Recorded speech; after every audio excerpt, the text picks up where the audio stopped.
Olá, queridos amigos que nos acompanham aqui no canal do IAG, no Lições para a Eternidade, seu estudo semanal da lição da Escola Sabatina. Quem está falando é o pastor Benjamin Prado, pastor aqui no Instituto de Agricultura e Evangelismo. Estamos situados na zona rural de Capitólio e aqui temos desenvolvido um trabalho de apoio à missão da Igreja Adventista do Sétimo Dia.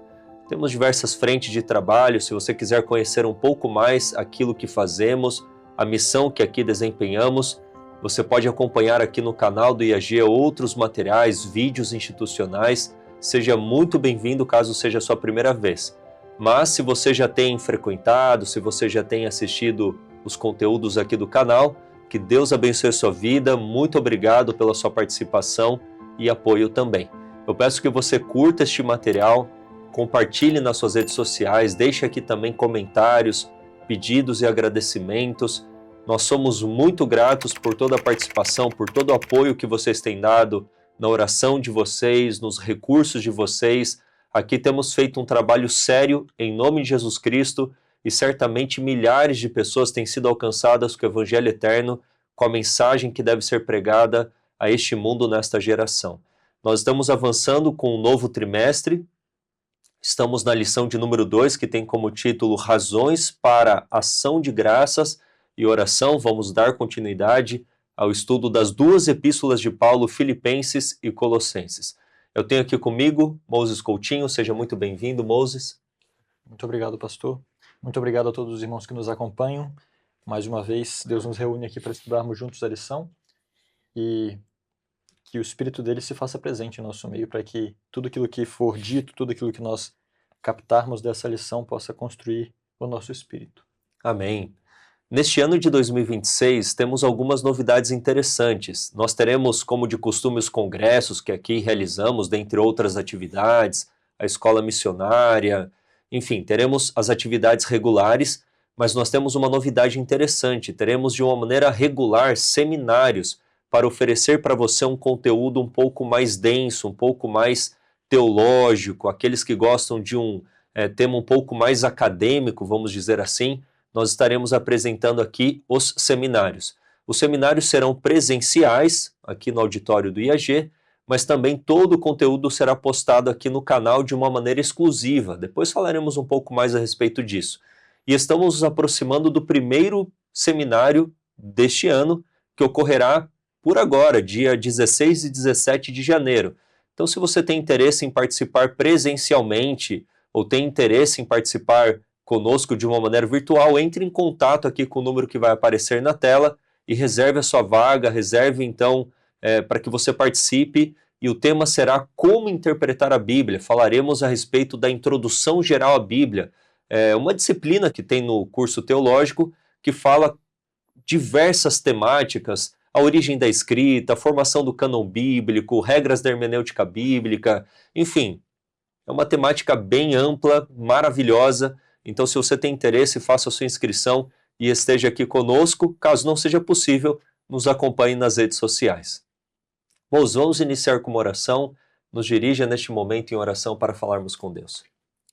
Oremos. Pai querido que no céu habita, nós damos graças ao Senhor por mais uma lição da Escola Sabatina, onde podemos estudar a sua palavra, extrair dela lições e extrair dela nutrição para a nossa vida espiritual. Amém. Nós te rogamos a sua companhia, a sua direção, que abras a mente de cada um daqueles que ouve, de nós aqui que estamos falando, com o seu Santo Espírito, e que nos unas todos ao redor de sua palavra. Em nome de Jesus. Amém. Amém, Senhor. Graças a Deus. Então, como eu disse, estamos na lição de número 2, Razões para Ação de Graças e Oração. Como vocês sempre pedem, vamos falar um pouquinho aqui da imagem da lição.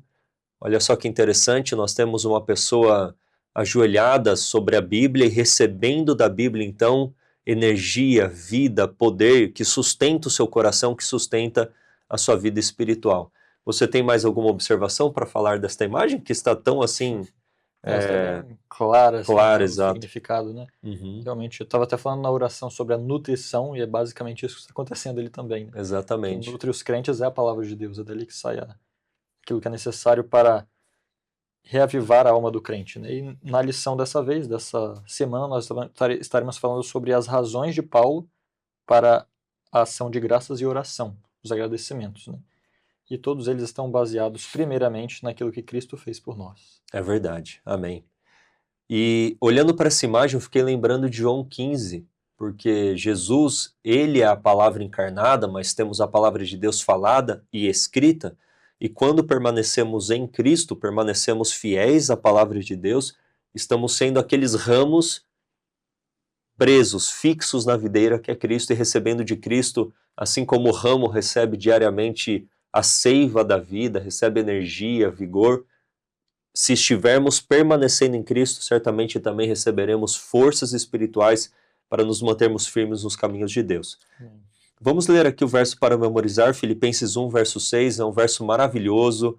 Eu tenho este versículo memorizado no meu coração e eu espero que você tenha no seu. Lê pra gente Filipenses 1, verso 6, moço. Sendo confiante nisto mesmo, que aquele que começou a boa obra em vós a realizará até o dia de Jesus Cristo. Amém, louvado seja Deus. Então a boa obra que Deus começou na sua vida, que Deus havia começado ali nos Filipenses, certamente Ele vai concluir antes do retorno de Cristo, nos preparando para a vida eterna, para estarmos vivendo com o Pai, o Filho, o Espírito, com os seres celestiais por toda a eternidade. Amém. A lição aqui de sábado vem falando que nós temos muitas razões para sermos gratos, assim como Paulo, por mais que Paulo enfrentasse prisões, adversidades, toda a perseguição, ele ainda tinha muitos motivos para agradecer a Deus.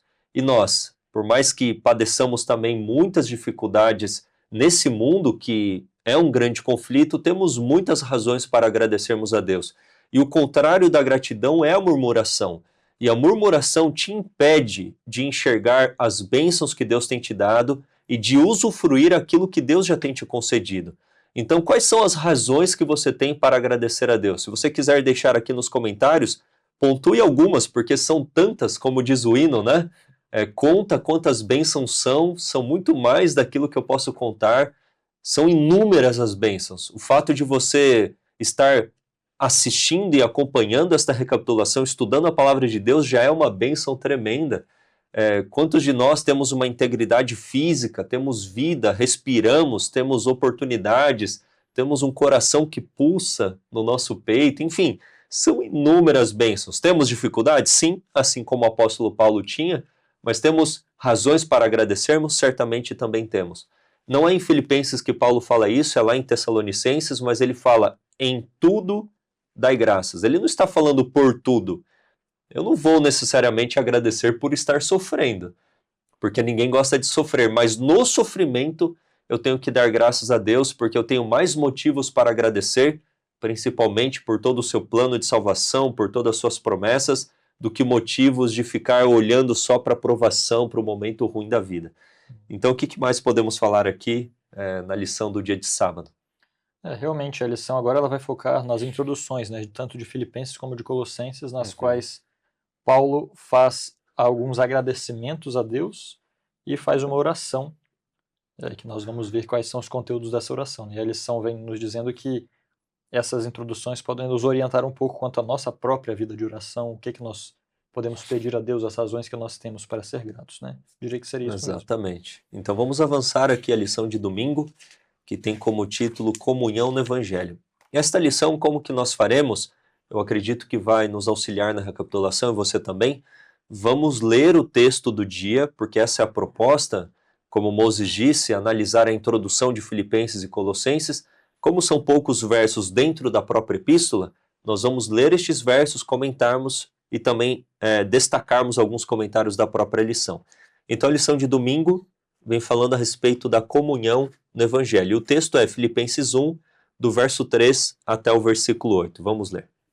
Leamos. Agradeço ao meu Deus todas as vezes que me lembro de vós, sempre em cada oração minha por vós, fazendo súplicas com alegria, pela vossa cooperação no Evangelho, desde o primeiro dia até agora, sendo confiante nisto mesmo, que aquele que começou a boa obra em vós a realizará até o dia de Jesus Cristo. Como tenho por justo pensar isso de vós todos, porque vos tenho em meu coração, pois tanto nas minhas prisões como na defesa e confirmação do Evangelho, todos vós fostes participantes da minha graça. Porque Deus me testemunha da grande saudade que tenho de todos vós em entranhável afeição de Jesus Cristo. Dá para perceber aqui na leitura desses versículos o tom bem amistoso, né? Bem carinhoso, amoroso de Paulo para com os filipenses. O que difere muitas vezes, não por falta de amor, mas por um tom um pouco mais repreensivo que a gente encontra em Coríntios, nas epístolas aos Coríntios, a gente vê aqui Paulo assim sendo muito amistoso. Por quê? Eu acho que é uma pergunta que a lição vai respondendo aqui no início de domingo, que explica o fato de Paulo ter assim tanto carinho pelos filipenses. Não é preferência, mas é tanta consideração por eles. Vamos comentar então um pouquinho a respeito disso, esse tom amistoso de toda epístola, e esse aspecto da comunhão, da união. Vamos falar um pouco a respeito dessas coisas. Sim, Paulo ele tinha razões para agradecer e ele agradeceu a Deus por eles, né? Como se eles fossem um presente de Deus para ele. No começo ele diz, agradeço ao meu Deus quando me lembro de vós, pela cooperação deles no Evangelho. E aí tem vários lugares na carta onde Paulo faz menção de que eles eram cooperadores no Evangelho com Paulo, né? Então no verso 5 nós temos isso, em parte do verso 7, isso nós vamos mais para frente, nós vamos ver esse tom amistoso, né? No verso 25 também, no verso 29. Então nós podemos ver aqui que Paulo ele tinha gratidão a Deus pelos filipenses, por tudo que eles faziam por ele, né? Tudo que haviam feito por ele. É interessante que talvez uma pessoa realmente que não sabe ser grata, que só vê murmuração em tudo, ela poderia olhar e falar, é claro, eles apoiavam ele financeiramente, é claro, eles cuidavam dele, mas vamos pensar, Paulo estava na prisão nesse momento. Paulo estava na prisão com falsas acusações, ele tinha tudo para murmurar, mas ele encontrou coisas boas para agradecer a Deus, e especialmente com os filipenses, que era como se fossem justamente filhos mais próximos dele, assim, né? Porque é os que cooperavam com o seu pai, podemos dizer dessa maneira. Sim, sim, exato. Então é bem bonito ver essa relação de Paulo com os filipenses aqui, né? Exato. Então a gente vê assim uma igreja que foi plantada por Paulo. Paulo tinha os filipenses como filhos e eles eram grandes apoiadores no ministério de Paulo, não apenas de uma maneira apoiando Moralmente. Presencialmente, como eles enviam, né, Epafrodito. Isso. Confundi com Epáfras que plantou a igreja de Colosso. Isso. São nomes tão parecidos, né? Mas que eles enviaram para fortalecer a fé de Paulo, mas eles também apoiavam nos recursos. Então dá para ver que Lídia, que era vendedora de púrpura, provavelmente ela era uma das apoiadoras de Paulo, dentre outros que se converteram e apoiaram financeiramente o ministério de Paulo. E Paulo levava tudo isso no coração com muita gratidão pelos filipenses. E nessa introdução a gente já vê aqui muitas declarações de gratidão, de oração, enfatizando também a obra de Deus na vida deles, porque todo esse reconhecimento dos filipenses para com Paulo, na verdade era uma expressão de gratidão dos filipenses para com Deus. Então Paulo exaltava primeiramente a Deus pela obra de Deus na vida deles, dando obviamente frutos de todo esse apoio, de todo esse carinho, de toda essa comunhão, como diz aqui a palavra koinonia no grego, né? Então, eles tinham de fato uma comunhão. Essa palavra comunhão dá a entender que eles usufruíam das bênçãos de Deus através dessa comunhão. Ou seja, existem bênçãos que usufruímos apenas se estivermos unidos uns aos outros. E aqui Paulo, unido aos filipenses e os filipenses a Paulo, eles estavam então usufruindo das bênçãos do evangelho, das bênçãos em comum. E é o que diz aqui essa palavra koinonia. Então essa parceria, como diz a lição, que existia desde o primeiro dia, levava Paulo a agradecer a Deus por eles e a orar com alegria, como diz aqui os versos 4 e 5.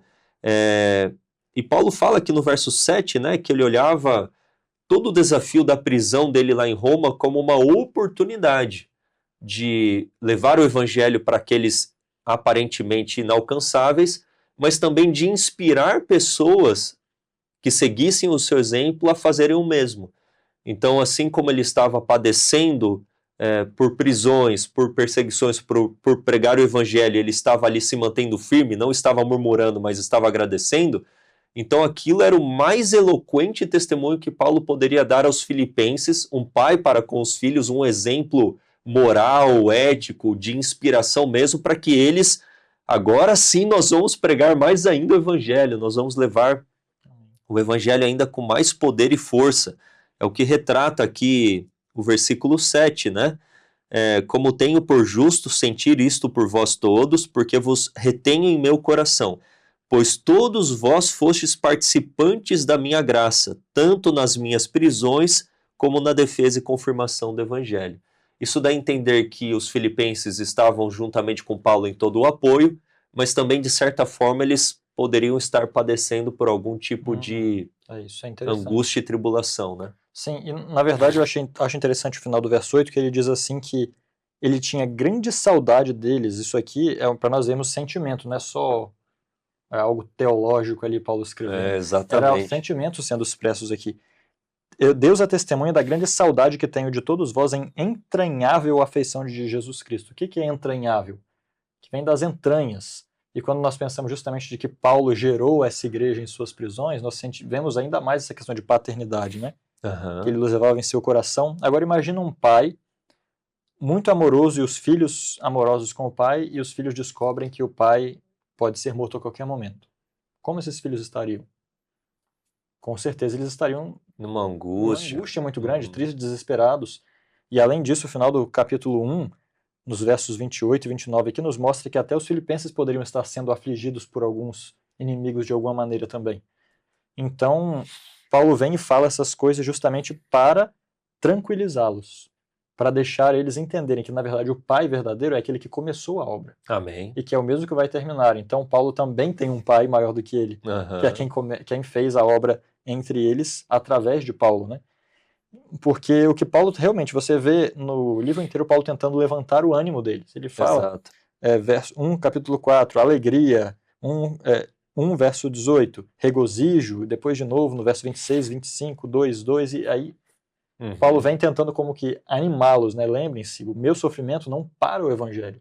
O Evangelho começou em vocês, ele vai terminar porque é Jesus quem faz. Amém. E daqui para frente também. Então, Paulo está tentando animar eles, mesmo estando ele mesmo em situação complexa. Sim. E a lição ela não aborda esse aspecto, mas eu quero aproveitar para trazer para esse nosso contexto da verdade, para este tempo, dos desafios teológicos que temos enfrentado internamente e externamente, de muitos que alegam que o caráter será transformado quando Jesus voltar com poder e glória. E muitos pensam ou adiam essa transformação do caráter pensando que Jesus virá para transformar o caráter. Mas a obra de Cristo em nós, e ele é fiel para concluir a obra que ele iniciou, se assim permitirmos, essa obra será finalizada antes da vinda de Cristo. Isso tem que ficar destacado, porque se nós pensarmos que Jesus, na sua vinda, vem para transformar o caráter, muitos que sustentam isso podem se perder. E certamente se perderão, porque o tempo da transformação é agora. Quando Jesus volta com poder e glória, ele vem apenas para transformar o nosso corpo de corruptível para incorruptível, de mortal para imortal, assim como Paulo fala lá em 1 Coríntios capítulo 15. Mas o nosso caráter precisa ser transformado agora, e Deus ele é fiel para nos dar a vitória, assim como nós lemos na lição de número 1, quando nós unimos a nossa vontade ao poder de Deus, a nossa vontade se torna onipotente, e a obra do Espírito Santo em nós é nos dar a vitória sobre todo o pecado, sobre toda tendência hereditária e cultivada para o mal, e gravar o próprio caráter de Cristo na sua igreja e apresentá-la de uma maneira imaculada, sem ruga, sem mancha, sem nada que macule a sua igreja. Então, essa é a verdade bíblica, essa é a verdade apresentada também pelos testemunhos e sustentada aqui por Paulo em Filipenses capítulo 1, versículo 6. Sim, ele poderia dizer, aquele que em vós começou a boa obra, a realizará no dia de Jesus Cristo, a completará no dia de Jesus Cristo. Né? Exatamente. Ele diz até, ou seja, lá vai chegar ao ponto máximo. Né? Exatamente. Crescimento constante. Então não duvide jamais de que a boa obra que Deus começou na sua vida, ele é poderoso e fiel para terminá-la e concluí-la. Ele não é um engenheiro que termina a obra pela metade, mas ele vai concluir essa construção desse santuário espiritual na tua vida em nome de Jesus. Vamos aqui para a lição de segunda-feira que tem como título Pedidos de Oração de Paulo. Então, lá em Filipenses, também, capítulo 1, do verso 9 a 11, Paulo agora pede uma oração. E vamos ler aqui esses versículos 9 a 11. Eu vou ler aqui. E peço isto, Filipenses 1:9, que o vosso amor cresça ainda mais e mais em ciência e em todo conhecimento, para que aproveis as coisas excelentes, para que sejais sinceros e sem escândalo algum até o dia de Cristo, cheios do fruto de justiça, que são por Jesus Cristo para a glória e louvor de Deus. Então nós temos aqui um pedido, né?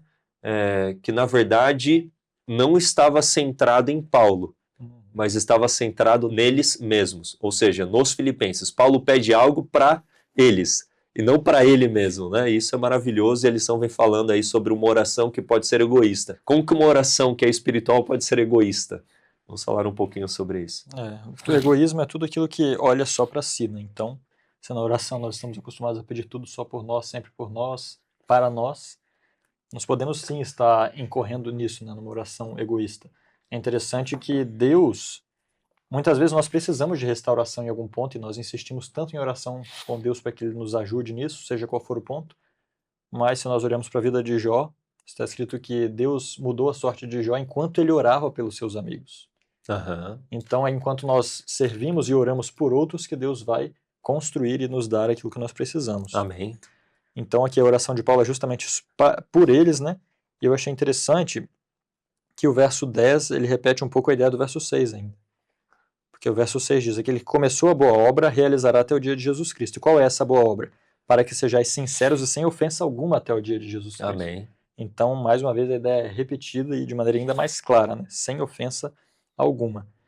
E Paulo ora pelo crescimento. E é interessante, tanto aqui como em Colossenses e em outros lugares, que Paulo fala muito dessa questão de que ele quer que os crentes conheçam, tenham um conhecimento, tenham um maior conhecimento. Efésios fala isso. Isso, e esse conhecimento é uma coisa interessante, porque é como se fosse algo que vai mudar tudo, esse conhecimento. Mas esse conhecimento não é algo que você chega assim, nossa, conheci, agora mudou tudo. É um conhecimento que vai continuar a mudança até o dia de Jesus Cristo. É um conhecimento que aumenta, à medida que ele aumenta também o seu crescimento, né? O conhecimento e o crescimento andam juntos na vida espiritual. E os pedidos que Paulo faz aqui são a base para o restante da carta também, porque ele vai ampliando isso. Qual é esse conhecimento? O que esse conhecimento vai levar? O que esse conhecimento vai produzir em você? E esses são os chamados de Paulo aqui, nessa oração que ele faz, né? Amém. E o que acontece quando alguém conhece a Jesus? Olha só. Nos registros dos que trabalharam e sofreram pelo nome de Jesus, não há nome que resplandeça com mais refulgente e puro brilho do que o nome de Paulo, o apóstolo dos gentios.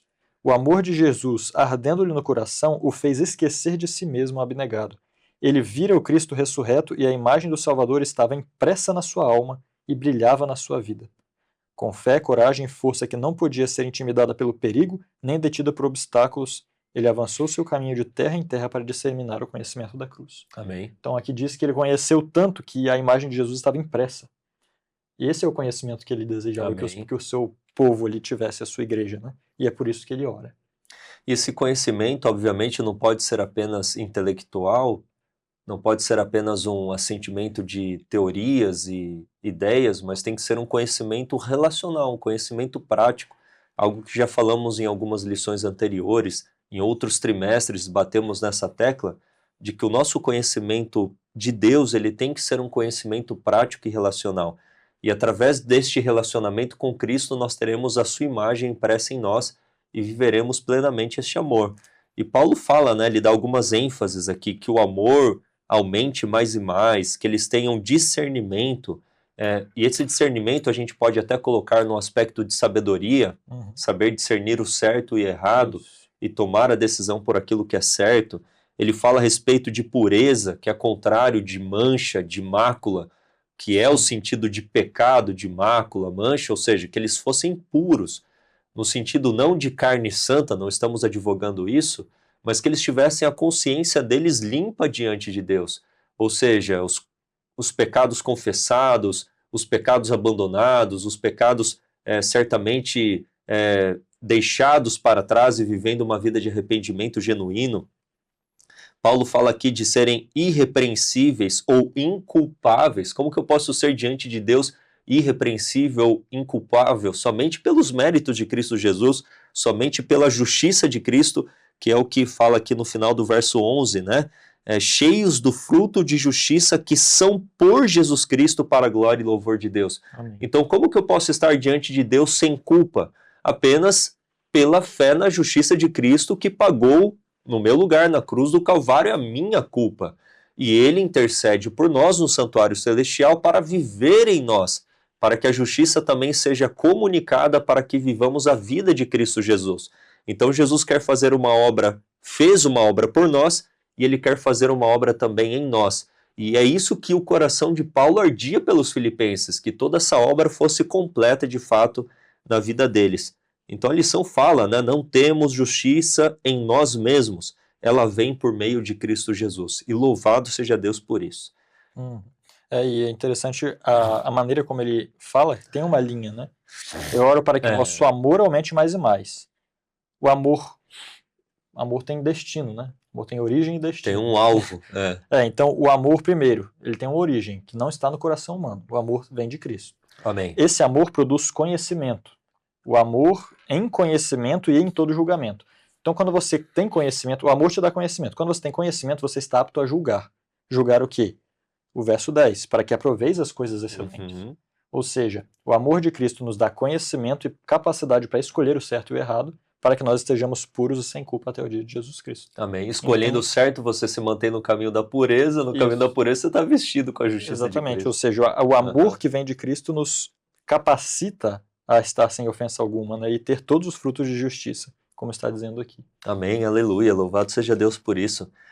A lição está maravilhosa, você está curtindo? Deixa seu like aí então, deixe nos comentários também alguma coisa para agregar, para enriquecer esta recapitulação dessas epístolas que são de fato maravilhosas. E vocês se lembram do desafio que eu fiz na primeira lição? Você chegou a ler a epístola de uma maneira... numa sentada só, né, de uma maneira completa, em uma vez só, faça isso, a sua experiência será certamente maravilhosa. Para ter essa visão do todo da carta, isso é muito importante. Vamos aí para a lição de terça, que tem como título Discernimento Espiritual Aplicado. E os versos são do verso 12 ao verso 18 do capítulo 1 de Filipenses. Lê para nós, moça, do verso 12 ao verso 18. Está escrito: Mas quero que saibais, irmãos, que as coisas que me aconteceram contribuíram para maior proveito do Evangelho, de maneira que as minhas prisões em Cristo se tornaram conhecidas em todo o palácio e em todos os demais lugares. E muitos dos irmãos no Senhor, adquirindo confiança com as minhas prisões, estão muito mais corajosos para falar a palavra sem temor. Alguns de fato até pregam a Cristo por inveja e contenda, outros também de boa vontade. Uns pregam a Cristo por contenda, não sinceramente, julgando acrescentar aflição às minhas prisões, mas outros por amor, sabendo que foi posto para a defesa do Evangelho. Mas que importa? Não obstante, de todo modo, seja na pretensão ou seja na verdade, Cristo seja pregado, e nisto me regozijo. Sim, e me regozijarei. Então nós vemos aqui na lição de terça que os filipenses, e nós podemos entender pelos versos que acabaram de ser lidos, que eles ficaram tanto quanto apreensivos pela prisão de Paulo. E agora? Mas Paulo os inspira, como nós falamos, a ênfase, né, no regozijo, na alegria, mas Paulo quer inspirá-los para que eles imitem o seu comportamento, imitem a sua ação. Ou seja, Paulo não estava murmurando, Paulo não estava desanimado, Paulo não estava derrotado, Paulo se via em Cristo, né, como vitorioso e como uma oportunidade dada por Deus para que ele pudesse levar o evangelho para outras pessoas. E essa posição de Paulo, esse comportamento de Paulo inspirou os filipenses a imitarem a sua fé, imitarem o seu comportamento, de, mesmo em diante de tribulações e angústias, avançarem com fé, com ações de graças, em oração e apresentarem o evangelho com poder. E em resposta, né, a toda essa preocupação, eles enviaram, como nós já comentamos também, Filipenses 4, verso 18, Epafrodito, para verificar como Paulo estava, oferecer encorajamento e garantir que suas necessidades físicas fossem atendidas. Mas certamente quando ele chega lá, quem que é fortalecido na fé? Epafrodita fortalecido e volta falando, olha, Paulo tá 100%, Paulo tá super animado, e aquilo certamente fortaleceu a fé dos filipenses. Então Paulo, ele enxergava toda a situação que ele enfrentava de uma maneira diferente, como uma oportunidade. A lição de terça fala isso, a lição de domingo fala isso, que Paulo enxergava tudo aquilo que ele estava experimentando como uma oportunidade. E ele estava inspirando outros a imitarem o seu exemplo, de mesmo na adversidade, avançarem na pregação do evangelho. Sim, pode-se dizer ainda por cima que ele extraiu o melhor da situação, mas eu diria que, como nós vimos na lição 1, né, ele não somente extraiu o melhor, mas ele foi além. Ele entendeu que, isso aqui está no espírito de profecia JMM, Jesus meu modelo. Uhum. O êxito na obra de Deus não é resultado de sorte, acaso ou destino. É a realização da providência divina e a recompensa da fé e discrição, da virtude e do trabalho perseverante.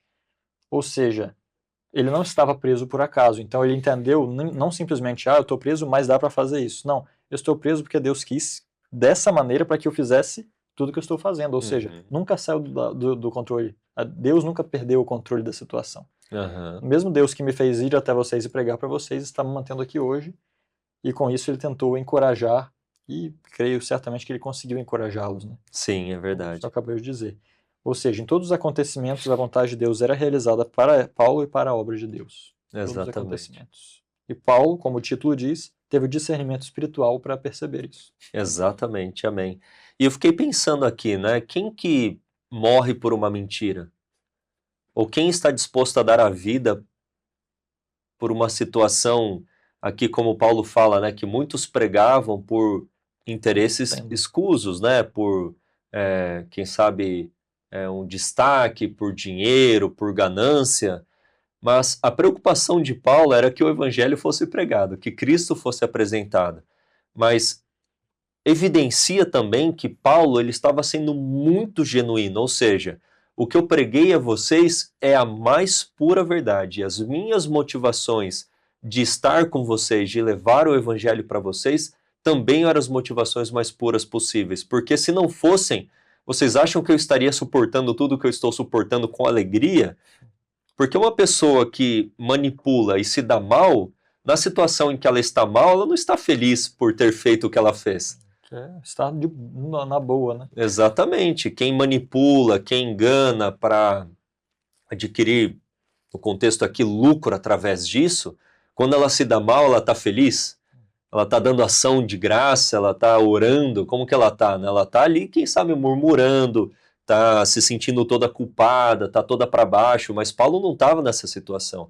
Então Paulo evidencia aqui pelas palavras finais dos versos que lemos, que tudo aquilo que ele fez foi com as motivações mais puras possíveis, né? De amor, de anunciar o evangelho, de levar a esperança para aquelas pessoas. E eu quero fazer aqui uma pergunta que a lição apresenta: que lições você já tirou de situações difíceis que trouxeram resultados positivos? E como nós falamos na primeira lição, somente pessoas com discernimento espiritual podem discernir coisas espirituais. Como assim Deus, que é amor, que é o nosso Pai, permite o sofrimento? Ele permite por diversas razões e algumas insondáveis a nós, mas nós podemos observar pelos frutos que a adversidade para nós foi algo positivo. Então nós temos que olhar com os olhos espirituais, tentar olhar com os olhos de Deus que conhece o fim desde o princípio. Então Paulo foi levado para Roma, mas ele foi levado para alcançar pessoas que de outra forma, quem sabe, não seriam alcançadas, e para fortalecer a fé das igrejas que ele havia plantado, que poderiam estar passando por situações também angustiosas, de prisão, de perseguição, quem sabe até de martírio, para que através do exemplo de Paulo ele inspirasse esses outros cristãos. Então, os propósitos de Deus são eternos, são profundos demais muitas vezes para a nossa mente alcançar. Assim como o Moses disse aqui a história de Jó. Mas hoje, quantas pessoas Jó inspira? Quantas pessoas Paulo nas suas prisões até hoje inspira? João Batista no cárcere decapitado. A história de João Batista, quantas milhares de pessoas ou milhões de pessoas já foram inspiradas pela vida desses grandes homens? Então, Nós temos que tirar sempre das dificuldades lições espirituais para aprofundar o nosso relacionamento com Deus e inspirar as pessoas que estão também ao nosso redor. Sim, e os líderes, quando eles tomam atitudes como as de Paulo, eles tendem a realmente encorajar as pessoas, né? Imagina um líder que, pela liberdade, por uma situação cômoda, né, para poder estar cômodo, talvez para preservar a própria vida, ele deixa de fazer aquilo pelo qual ele dizia que era verdade, que ele daria tudo. Vamos lá, Paulo, ele estava em liberdade nesse momento? Não. Não. Paulo estava cômodo? Paulo tinha a vida nas próprias mãos dele? Nós podemos dizer que não, se nós olharmos com olhos normais. Sim. Mas vamos lá. Se Paulo quisesse estar livre da cadeia, ele estaria preso à vontade dos inimigos. Então, para poder ter liberdade real, ele falava o que era correto, a verdade, e por isso perdeu a liberdade física. Mas isso quer dizer que quem tirou a liberdade, quem tentou tirar a liberdade de Paulo não conseguiu. É verdade. Porque a nossa liberdade não está relacionada ao lugar, está relacionada aqui, que acontece aqui dentro. A vida. Paulo, se ele quisesse viver, não ser morto pelos romanos, ele teria vida eterna? Teria que deixar de pregar, teria que se afastar do evangelho. Perderia a vida eterna. Exato. Se ele quisesse estar cômodo, ele poderia buscar as coisas deste mundo e perder o céu, que é o lugar que certamente vai trazer a maior comodidade possível para alguém. Então, quando o líder olhou para tudo isso e viu e atuou como se a realidade não fossem as coisas aparentes, ele também ajudou a igreja a tirar os olhos daquilo que era aparente e olhar para aquilo que era real. A liberdade real não está em estar fora da cadeia, está em dizer aquilo que é correto e fazer aquilo que você sabe ser correto. Amém. Assim como a vida não era simplesmente aquilo que os romanos poderiam deixar ou tirar, mas sim aquilo que Cristo dava, de maneira completa. Então, Paulo influenciou muito e até hoje influencia as pessoas a tirar os olhos do mundo, do terreno para olhar para aquilo que é espiritual e real. Amém, louvado seja Deus, amém. Vamos então para a lição de quarta, que tem como título Frutos do Evangelho. E aí a gente já vai para a epístola de Colossenses, finalizamos toda a parte introdutória de Filipenses capítulo 1. Vamos agora para Colossenses capítulo 1, vamos ler do verso 3 ao versículo 8. Eu vou ler aqui para nós. Colossenses 1, 3 a 8. Olha só, com ações de graças. Vamos ver aqui, ó. Graças damos ao Deus e Pai de nosso Senhor Jesus Cristo, orando sempre por vós. Então nós temos aí o título da lição, né? Porquanto ouvimos da vossa fé em Cristo Jesus e do amor que tendes para com todos os santos. Então Paulo destaca aqui a fé dos colossenses e o amor deles também. Verso 5. Por causa da esperança que vos está reservada nos céus, da qual já antes ouvistes pela palavra da verdade do Evangelho, que já chegou a vós como também está em todo o mundo, e já vai frutificando, como também entre vós, desde o dia em que ouvistes e conhecestes a graça de Deus em verdade, como aprendestes de Epáfras, nosso amado conservo, que para vós é um fiel ministro de Cristo, o qual nos declarou também o vosso amor no Espírito. Então nós temos aqui palavras, né, de Paulo falando dos resultados do Evangelho na vida aí dos colossenses, destacando a fé deles, o amor deles, o amor no espírito deles também, e aqui o verso 6 destaca, né, que já vai frutificando, ou seja, a esperança que eles tinham, o bom testemunho que eles estavam dando, mas também Colossenses vem falando dos grandes desafios que essa igreja estava enfrentando. Mas aqui, na lição de quarta, vem destacando esses aspectos, né, a respeito da fé, da esperança, do amor, do evangelho, da palavra inspirada, da palavra da verdade. Sim, mais uma vez, Paulo dando graças, né? Ele está na mesma situação, mas ele dá graças a Deus pelos frutos do trabalho. Mesmo estando preso, ele não podia dizer que a sua obra não estava sendo realizada, né? Interessante que ele colocou aqui a fé, a esperança e o amor dos colossenses, né? As três coisas que ele menciona em Coríntios, quando ele vem descrevendo. Exato, falando Coríntios sobre o 13, né? E o que o pastor disse é real, a igreja dos Colossenses enfrentava algumas dificuldades pela própria cultura de Colossos, né, que causou uma grande mistura religiosa, muita coisa acontecia, mas ainda assim ele via que eles não tinham perdido a sua identidade. Eles tinham amor ali por Cristo, tinham a fé, a esperança, só que eles estavam sim correndo risco, né?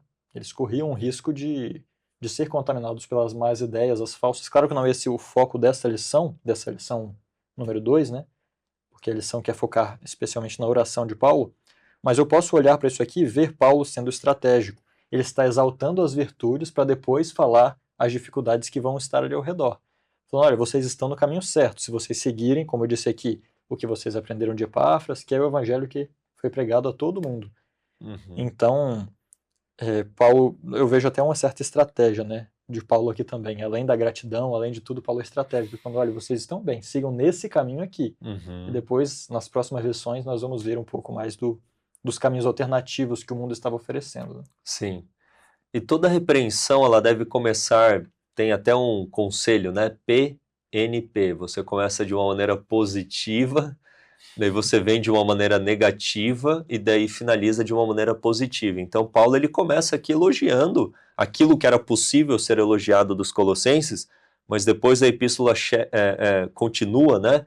E apresenta repreensões e termina de uma maneira um tanto quanto positiva também, mas é uma epístola, assim, muito poderosa do apóstolo. Eu olho para os colossenses como netos de Paulo, porque Epáfras era seu filho, então nós temos aí os colossenses como netos e os filipenses como filhos. Mas o amor de Paulo por eles era o mesmo para com os filipenses. Assim como Paulo orava pelos filipenses, ele orava pelos colossenses. Assim como ele amava os filipenses, ele amava também os colossenses. E a gente vê isso aqui nessa introdução. Um ponto aqui um tanto quanto polêmico, agora eu quero colocar o Mose na fogueira aqui. Mas o versículo 6 e o versículo 23, eles aparentemente afirmam que o evangelho foi levado a toda criatura debaixo do céu. E muitas vezes a gente usa isso em sermões e até em estudos, mas de fato, neste contexto aqui, neste tempo em que a epístola foi escrita, o evangelho foi levado a todo mundo. Essa é a única maneira de interpretarmos estes dois versículos, ou a outra maneira também. Por quê? O autor aqui na quarta-feira apresenta essa ideia de que o evangelho de fato foi levado a todo mundo. No parágrafo diz aqui: o mais impressionante talvez seja a rápida expansão do evangelho. Cerca de 30 anos após a morte e ressurreição de Cristo, porque a prisão de Paulo foi ali no ano 60, estamos colocando uma média de data, né? No ano 60 depois de Cristo, ou seja, Cristo morre no ano 31, nós estamos falando aí de 29 anos, 30 anos, se foi 2 anos de prisão domiciliar em Roma, ano 60 a 62, ou 61 a 63, enfim, 30 anos. Então, 30 anos após a morte e ressurreição de Cristo, Paulo disse que o evangelho havia se espalhado em todo o mundo. No mesmo capítulo, ele afirmou que o evangelho foi pregado a toda criatura debaixo do céu. E daí vem falando a respeito do sistema de estradas romanas, que facilitou tudo isso. Essa é uma maneira de nós olharmos para esses versos. Como que nós podemos olhar de uma maneira diferente? Sim. Existem 3 maneiras, eu diria, que nós podemos olhar e podemos escolher só uma ou até 2. Eu creio que são aceitável que nós entendamos. Primeiro, é interessante notar, só para introduzir, que a igreja de Colossos, na verdade, era um exemplo, era um sinal dos frutos do resultado do trabalho de Paulo e da velocidade com que aquela mensagem foi ouvida, né? Porque enquanto Paulo estava em Éfeso, durante os seus 3 anos, está escrito lá em Atos 19, que a mensagem foi pregada em toda a Ásia, que era uma região grande, abrangia muitas cidades, e em 3 anos toda aquela região foi evangelizada. E isso, a igreja de Colossos era uma dessas, porque como nós dissemos, Paulo nem chegou a ir lá, mas o evangelho chegou lá antes que Paulo. Então existe possibilidade de que o evangelho tenha chegado a todo o mundo, sim. Só um detalhe que a Ásia, a Ásia menor, não é a Ásia da compreensão atual. A Ásia menor, no contexto atual, seria a atual Turquia. Então a igreja de Colossos estava ali próxima de Laodiceia, que estava próxima de Éfeso, Esmina, Tiatira, Pérgamo, todas aquelas. Exatamente, era uma região muito pequena. Desculpa te interromper, só para que... É bom fazer isso, porque a Ásia hoje, na verdade, a Ásia é o maior continente que existe. Então, se nós sempre entendemos que na Ásia chegou literalmente a quase todo mundo, né? Mas nós cremos que pode ter chegado de maneira espiritual, como, por exemplo, as Américas, como eles teriam vindo aqui. Deus pode ter trazido alguém em espírito, nós não duvidamos disso. Mas não há evidências de que isso tenha frutificado de alguma maneira, né? Por aqui, pelo menos, ou em outros lugares do mundo. Outra maneira de entender é que pode ser que tenha chegado a todo mundo principal, ao mundo conhecido, ou necessário para que terminasse de chegar ao mundo naquela época. É uma possibilidade de entender. E a outra seria entender justamente que não chegou ainda a todo mundo. Então nós temos que entender qual era a intenção de Paulo. Mas para ver se nós temos base para dizer que não chegou a todo mundo, se ali está dizendo que chegou, vamos ler lá em Romanos 15, versos 19 e 20. E depois o verso 24. Só um detalhe que o Moses disse de trazer alguém em espírito, no sentido assim de um arrebatamento, Isso. igual o Felipe, batizando o eunuco, foi arrebatado, obviamente fisicamente, mas nesse sentido assim de algo espiritual, uma revelação sobrenatural da parte de Deus. Romanos 15. Romanos 15, versos 19 e 20. 19 e 20. Posso ler? Pode.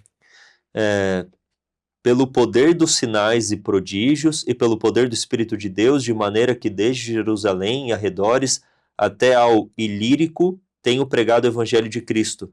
E desta maneira me esforcei por anunciar o Evangelho, não onde Cristo foi nomeado, para não edificar sobre o fundamento alheio. Ou seja, Paulo ele tinha proposto pregar onde Cristo ainda não tinha sido pregado. Ele não queria ir lá chover no molhado, em outras palavras. Ele queria pregar como se nós disséssemos hoje. Vamos onde não tem presença adventista para levar a mensagem adventista para lá. Como se fosse algo assim. E o verso 24, inclusive, ele diz o quê? Lê lá para nós também. Quando partir para Espanha, irei ter convosco, pois espero que de passagem vos verei, e que para lá seja encaminhado por vós, depois de primeiro em parte me satisfazer de vossa companhia. Certo. E então ele dizia que ele viajaria no futuro, viajaria à Espanha. Mas a prisão de Paulo frustrou esses planos. E se ele estava buscando lugares onde não havia o conhecimento de Cristo para pregar, podemos até dizer que a Espanha era um desses lugares, né? E a prisão frustrou esses planos. Paulo não chegou a ir à Espanha. Então, isso aqui nos mostra que, na verdade, nesta época, que é bem próxima da época que ele escreveu aqui a carta aos Colossenses, o evangelho não tinha chegado a todo mundo necessariamente. Paulo estava vendo lugares para ir onde não tinham ido pessoas ainda. Mas então o que Paulo quereria dizer? Vamos voltar a Colossenses então para entender o que poderia estar acontecendo. Lembrando, quando Paulo escreve uma carta, ela pode ser simplesmente uma carta de saudação, como nós vemos os filipenses aqui, ele tem uma vontade muito grande de demonstrar gratidão e elevar o ânimo deles. E há suas razões por isso. Paulo não escrevia a esmo, acho que vou escrever uma carta para os filipenses e o que eu posso escrever? Ele tinha uma razão, então ele falava, então por isso eu vou escrever. E qual era a razão de escrever para os colossenses? Epáfras apresentou para Paulo a condição da igreja, mas quando nós vemos o tipo de mensagem que estava aqui dentro da carta, comparando com o contexto histórico da cidade, nós vemos que Paulo estava preocupado com as falsas ideias, os falsos evangelhos que poderiam ser introduzidos. Então Paulo enfatiza o que? Existe apenas um evangelho verdadeiro. E aí ele diz que já chegou a vós, verso 6, como também está em todo o mundo. Então o foco não seria tanto o evangelho está no mundo todo, mas sim, este evangelho é o que está. Então, olha, o evangelho que vocês receberam é o mesmo que todo mundo está ouvindo, é o mesmo. Não tem outro. E o verso 23 fala sobre toda a criatura, mas ele começa dizendo, se permanecerdes fundados e firmes. Fundados é uma linguagem da engenharia. Fundados quer dizer que a fundação, a base, está sobre algo. O que é esse algo? O verdadeiro evangelho. E ele fala, se permanecerdes fundados e firmes na fé, e não vos moverdes da esperança do evangelho, ou seja, o mesmo evangelho que vocês têm ouvido, e que foi pregado a toda a criatura que é debaixo do céu.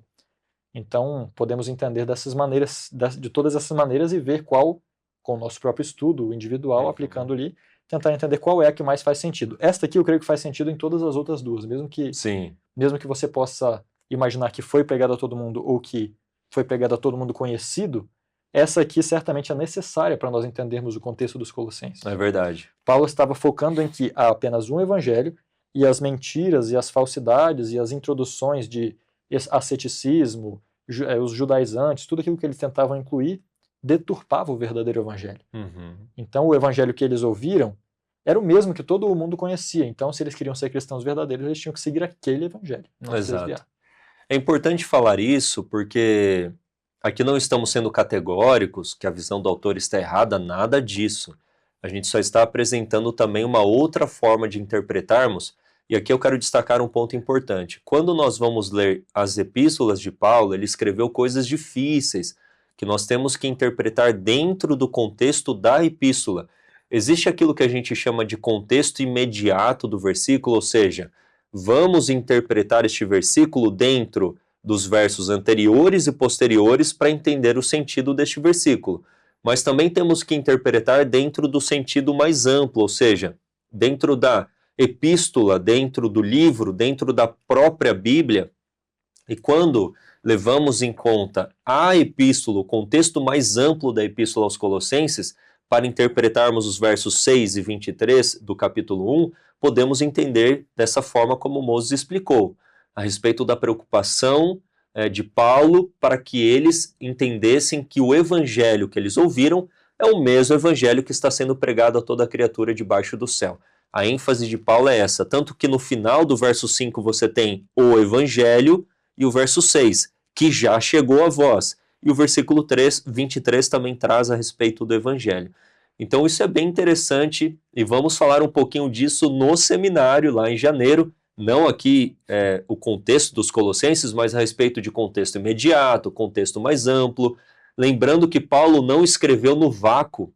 Paulo não escreveu pensando em mim, em você necessariamente. Ele escreveu pensando num contexto histórico.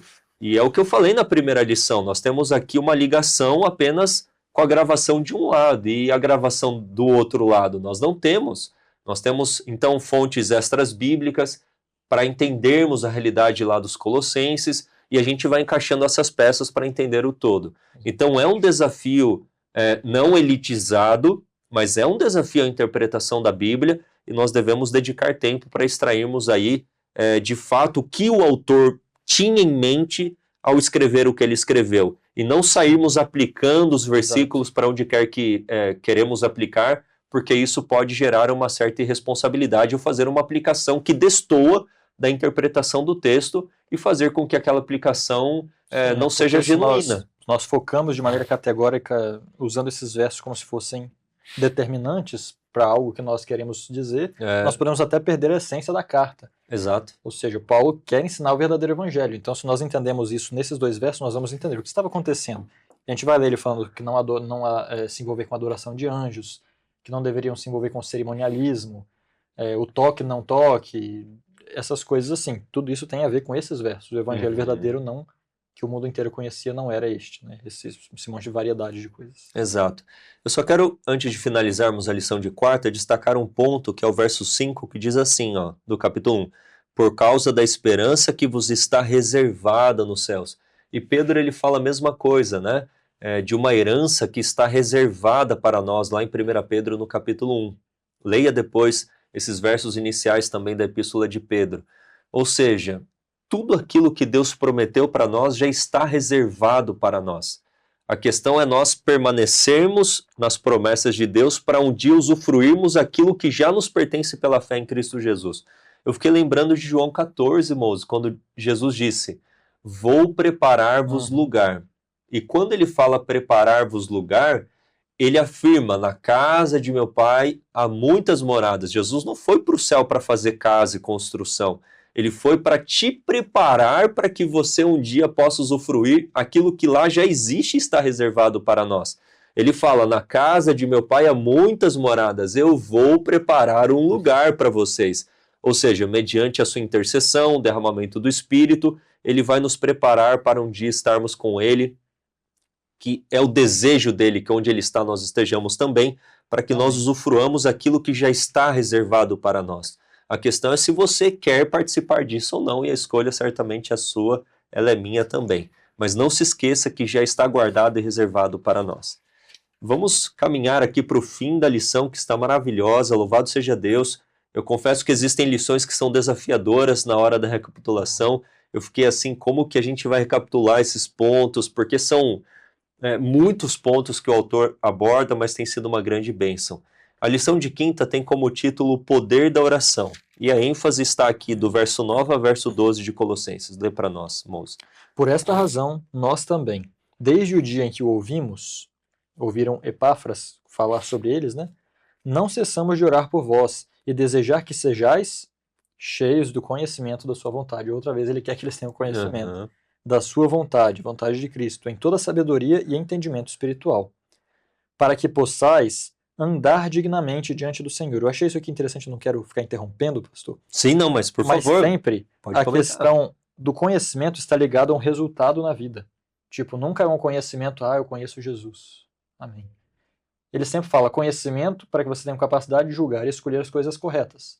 Agora ele fala conhecimento para que possais andar dignamente diante do Senhor. Ou seja, não é um conhecimento simplesmente teórico, né? O conhecimento, como você disse, né, está sempre associado a uma prática. Exatamente. Não adianta conhecer e não viver. Para que possais andar dignamente diante do Senhor, agradando-lhe em tudo, sendo frutíferos em toda boa obra, crescendo no conhecimento de Deus. E quanto mais você cresce, mais sua vida muda, né? Fortalecidos com todo o poder, segundo a sua gloriosa força, em toda a paciência, longanimidade, com alegria, dando graças ao Pai, que nos fez dignos de sermos participantes da herança dos santos na luz. Amém. Eu amei o versículo 12, porque ele diz, né, o Pai que nos fez idôneos, ou ele nos capacitou, ele nos, como diz a sua tradução, gostei, dignos. Ele nos, mediante o seu plano em Cristo, nos aperfeiçoou, nos tornou dignos para herdarmos aquilo que já está reservado para nós. É uma herança, já está reservado para nós. A lição aqui de quinta vem falando a respeito de como que eu posso conhecer a vontade de Deus. E traz aqui alguns passos, ou na verdade alguns indicativos a respeito disso. Como conhecer a vontade de Deus? Como saber se aquilo que eu estou escolhendo é a vontade de Deus? Ou existem coisas cinzentas que fogem de um campo moral, no sentido, eu tenho que falar a verdade ou a mentira? Obviamente eu vou para a palavra, eu tenho que falar a verdade. Mas existem situações assim, um tanto quanto numa área cinzenta. Quem sabe algum jovem está nos assistindo. Qual que é a profissão? O que eu vou fazer da minha vida? Eu mudo de cidade ou não? Eu vou para tal país ou não vou? Enfim, são tantas decisões que nós temos que tomar. Como conhecermos neste sentido qual é a vontade de Deus para nós? Quais são aí os indicativos a respeito disso? Isso é extremamente importante, porque quando nós conhecemos a vontade de Deus é que nós vamos andar dignamente diante de Deus. É o que está escrito aqui. E a própria lição nos traz aqui, né, 4 maneiras. E eu, lendo uma vez o Espírito de Profecia, eu creio que nós já comentamos isso aqui, pastor. Sim, é verdade. Eu acho que foi até na lição de Êxodo, talvez. O livro Mensagens aos Jovens, eu não tenho a página porque eu não trouxe o texto, ele tem um parágrafo no qual ele expressa isso aqui de maneira bem linha por linha, assim, bem claro. Ele fala que existem 3 maneiras pelas quais podemos conhecer a vontade de Deus. E menciona o que a lição está mencionando, que são a direção do Espírito Santo, a palavra de Deus e as circunstâncias providenciais. Porém, se nós olharmos, isso tem uma ordem necessária, certo? Porque vamos supor que eu quero fazer tal coisa. As circunstâncias providenciais estão dizendo que dá certo. Eu vou fazer. Mas e se a palavra de Deus não estiver de acordo? Eu quero fazer tal coisa porque eu estou sentindo uma impressão do Espírito Santo. Eu vou fazer. Mas e se essa impressão não for do Espírito Santo? Exato. Ou seja, em primeiro lugar, nós temos que ver a palavra de Deus.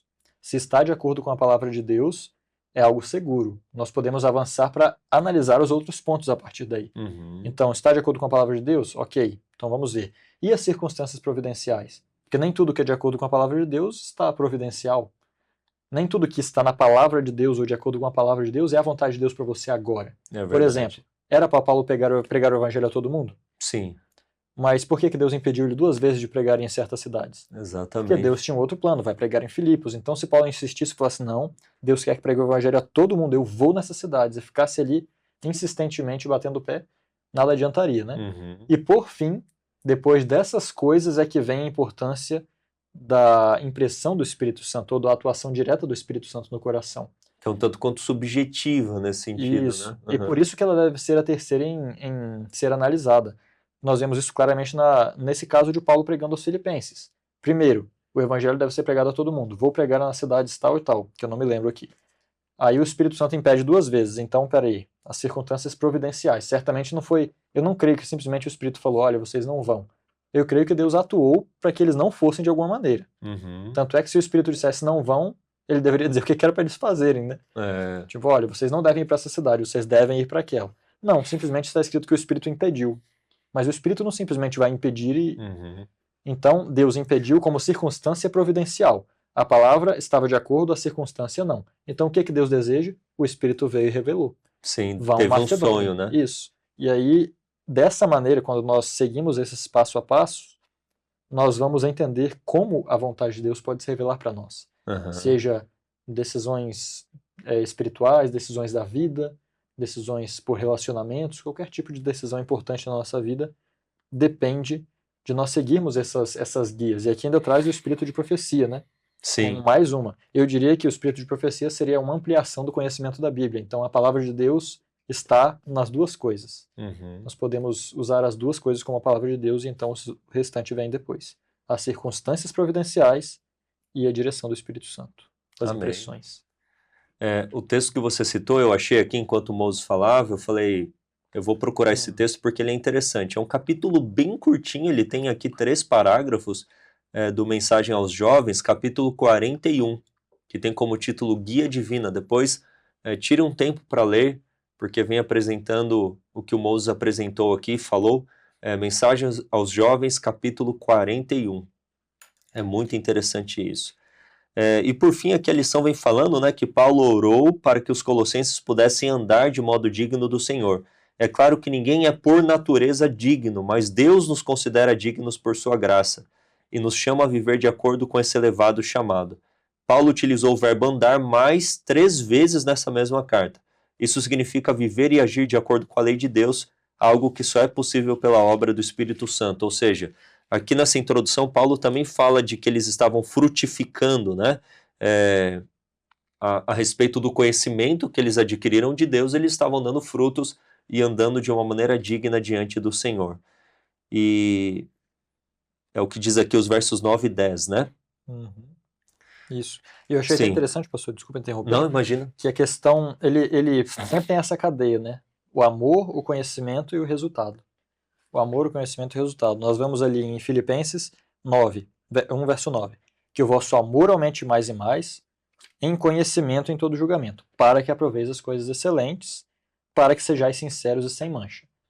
Então, o amor, Paulo ora para que os crentes tenham amor, o amor aumenta o conhecimento, e isso faz escolher as coisas corretas para estar dignos diante de Deus. E aqui o verso 8 diz agora em Colossenses, o qual nos declarou também o vosso amor no Espírito.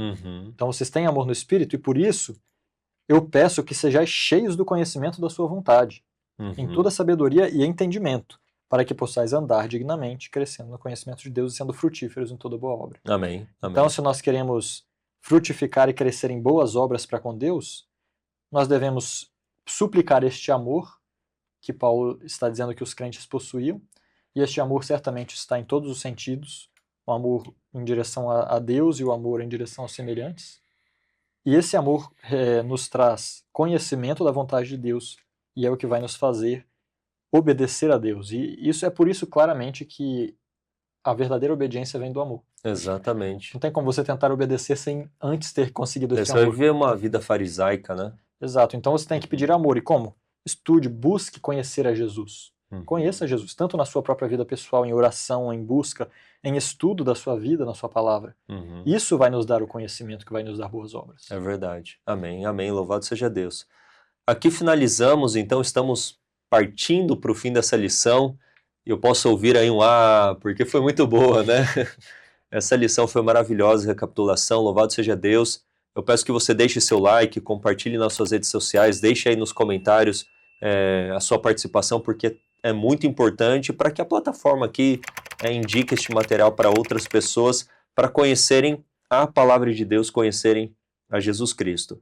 Na lição de sexta, normalmente a gente lê, às vezes, um parágrafo ou outro, mas eu quero destacar aqui o ponto 3 da lição de sexta, sobre perguntas para consideração, e o autor apresenta aqui os versos 6 e 23 de Colossenses, que nós já comentamos, mas ele faz um paralelo, no sentido assim, e traz até um texto de Ellen White, que os pecados de Israel, murmuração, incredulidade, rebelião, contenda entre os irmãos, excluíram o Israel antigo a entrar em Canaã terrestre.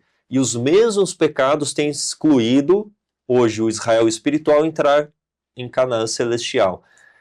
E o que isso tem a ver com os versos 6 e 23? Porque a nossa geração, eu creio que é a geração da volta de Jesus Cristo, mas a pergunta, por que Jesus ainda não voltou?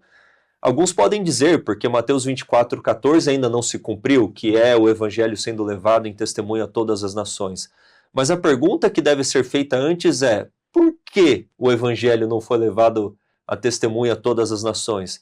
E aí vem a resposta que nós temos que entender a respeito da obra de Deus em nós. Se de fato estivermos enraizados no amor, no conhecimento, em sermos frutíferos, a vida de Cristo em nós, o Espírito Santo revelando os frutos dele em nós, certamente o evangelho será levado rapidamente para todo mundo.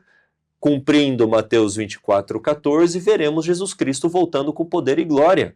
Então, se ele não voltou, é porque a sua igreja não está madura o suficiente para receber então a chuva serôdia, para dar o alto clamor e ver Jesus Cristo voltando com poder e glória. Essa é uma ênfase que nós temos que dar, porque nós não podemos repetir os mesmos pecados do Israel antigo que os privaram de entrar em Canaã terrestre. Nós queremos entrar em Canaã celestial, é uma herança que está reservada para nós, o céu está reservado para nós, Jesus foi preparar lugar para nós, então nós temos que nos apossar disto, viver a verdade e vermos Cristo voltando em nossa geração. Moses, considerações finais para todos aqueles que estão nos acompanhando e que Deus abençoe a vida de vocês em nome de Jesus. Amém. O nosso desejo, igualmente como o de Paulo também, e nossa oração é que o amor aumente mais e mais em cada um de nós, em cada um dos irmãos que assiste, não nos colocando no lugar de Paulo, porque nem de longe estamos nisso, mas certamente esse é o desejo, era o desejo dele e é o desejo de Cristo, que o nosso amor aumente e que isso nos traga conhecimento maior e maior, para que nós cumpramos o desejo de Cristo nas palavras de Paulo, que estejamos sinceros e sem culpa até o dia de Jesus Cristo. Que Ele te abençoe, que Ele te dê uma mente livre, uma consciência limpa, baseada na sua palavra e naquilo que Ele fez por nós até o dia de hoje. Amém, louvado seja Deus. Vamos finalizar com uma oração, sendo possível, feche os seus olhos, vamos falar com Deus. Santo Deus e amado Pai, muito obrigado pela Tua palavra, pelas epístolas de Paulo que acabamos de ler, inspiradas por Ti, que nos inspiram também a seguirmos o exemplo de Cristo, do grande apóstolo dos gentios, Paulo, que tenhamos aquilo que as palavras inspiradas motivaram os filipenses e os colossenses a viverem, que tenhamos em nosso coração também o genuíno e verdadeiro conhecimento, o amor em nosso coração, que gera este conhecimento, a prática da Tua verdade, andarmos nos Teus caminhos e assim revelarmos ao mundo o Teu Evangelho, o caráter de Cristo Jesus. Abençoe a todos aqueles que estão nos acompanhando, que a Tua graça esteja sobre eles, sobre a família deles, curando e restaurando matrimônios, vidas, famílias, trazendo filhos para os Teus caminhos. Operes a obra que iniciaste em nós e a complete antes do retorno de Cristo. Amém. Graças Te damos por tudo, é o que pedimos e oramos a Ti, Senhor, em nome de Jesus. Amém. Obrigado pela sua companhia conosco até aqui. Finalizamos mais um Lições para a Eternidade, seu estudo semanal da lição da Escola Sabatina. Até a próxima semana, quando estaremos dando continuidade ao estudo de Filipenses e Colossenses, certamente essas duas cartas que exaltam a Cristo como homem, como Deus unindo o céu e a terra, unindo você juntamente com o Pai Celestial. Que Deus abençoe a sua vida em nome de Jesus. IAG, juntos avançaremos.